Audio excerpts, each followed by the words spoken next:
I was also playing, I guess, quick mention to Holocure. I talked about it before on the podcast, but it's on Steam now, and it has a ton of new content.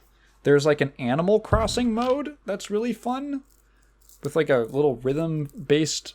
It's like a rhythm game for like a fishing... It's like a fishing mini game, but it's like a rhythm game to get fish. Where you can like buy and then you can like sell the fish, and then you can buy furniture and decorate your house, and you can plant crops and sell the crops, and it's like really in depth. And while they were... So the reason that the game took a bit of a break from updates on the original itch.io version, and that was because they were working on getting it. They wanted to release it on Steam, but they had to get some legal stuff cleared with Cover, the company that owns Hololive. From what it seems, there wasn't any like issue. It's just legal stuff takes a while, and it's like a fan game, so it's probably not their number one priority. But it all worked out, and once the game eventually dropped, I guess in the meantime, they were working on it because it has, like, again, this entire Animal Crossing mode for, like, a Vampire Survivors game. And also, like, 20 new characters. Like, just an absurd amount of new content. There's, like, there's, like, a new sticker system where some enemies will, like, they'll drop, like, a sticker, and you can attach it to your main weapon, and it will, like, give different modifiers and stuff, and you can, like, level up the stickers. And then there's like just a bunch of other stuff that's been added into the game. It's very impressive. And again, it's entirely free. It's a completely free game. They don't even want to accept donations for it.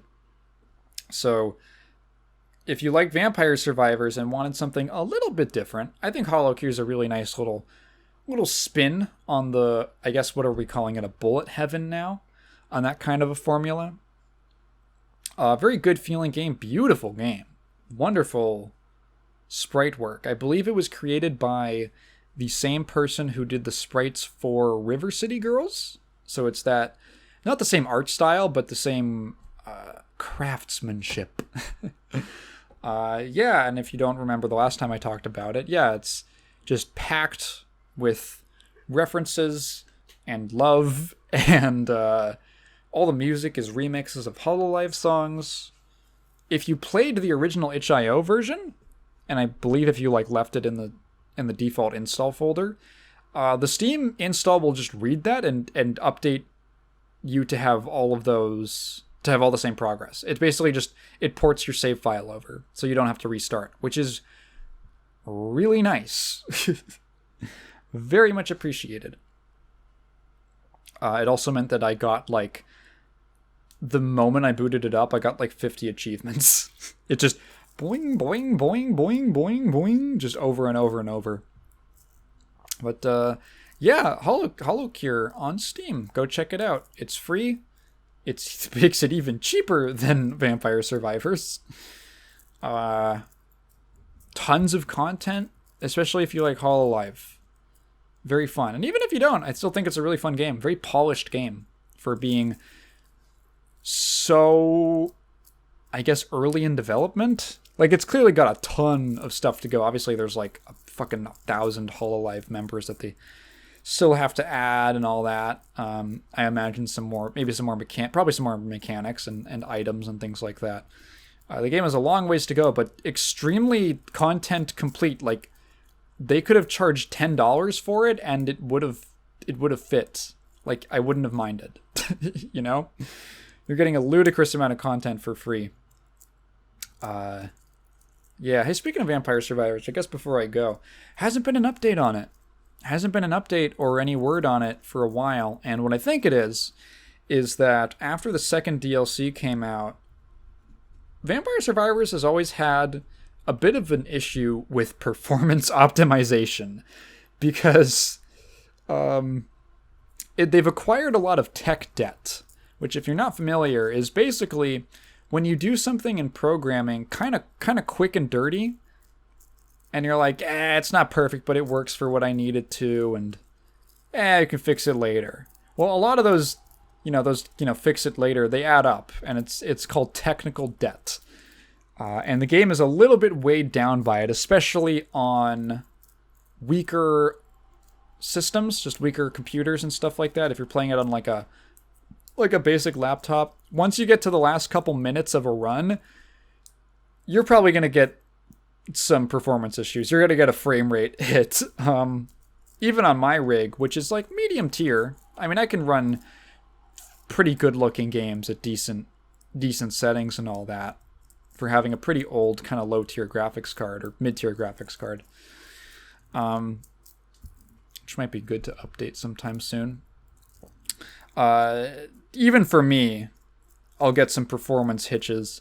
And that's just a problem with the game more so than my hardware. The game should not be that difficult to run. But it is in the most extreme scenarios, which kind of happens sort of often because it's Vampire Survivors and it gets crazy with effects and enemies and just a million things on screen. So, Poncel? I always pronounced it Poncel. Announced, he made like a post one time that really I think it got kickstarted by the fact that that they started development on the mobile ports. So the thing with the mobile port is, well, one, you got to port it to like iOS and Android. And in the process of doing that, hey, it's probably a good idea to redo a lot of stuff under the hood to better optimize it for a comparatively weaker system. And I think that the mobile port probably kicked off a lot of the work that is eventually going to go into the main game. He's talked for a while about basically the giant engine update, which I don't believe has happened yet, and I'm pretty sure is going to be the next thing for the game. I imagine that in the flow of development, it's probably better to do all of your under the hood fixing and then make sure that like the whole game works and all the expansions and everything before you start development on a third expansion for, that would presumably be on an older build that is not, maybe not compatible with the new engine upgrade and all that. So, been a little quiet on the Western Front over there, but I imagine that there will be a bigger push. Probably like I imagine, because it's not really a big engine update. It's not very exciting for marketing. So I assume it'll be a little quiet for a bit. Maybe like assets could be getting ready and all that, but yeah. So I patiently await the next update to my beloved VS. Oh, there's an update. What the fuck? It came out 10 days ago. What? What the fuck? It came out 10 days. What? Well, son of a bitch. God damn it. Fucking 10 days ago. New engine and local co-op. How did I miss that? I saw the co-op option. Because that's the only thing anyone talked about was the co-op. Oh, it's getting local co-op. That's fun. That's cool. Oh, yeah, also the new engine. Okay, yeah, so I assume that the fucking third DLC is going to be... it's going to be out sometime later. Sometime in the future. Hey, you can still play on the old engine if you like. If you run it with a specific beta code. Ooh. New title screen? That's fun. Please note that... Yeah, cool, neat.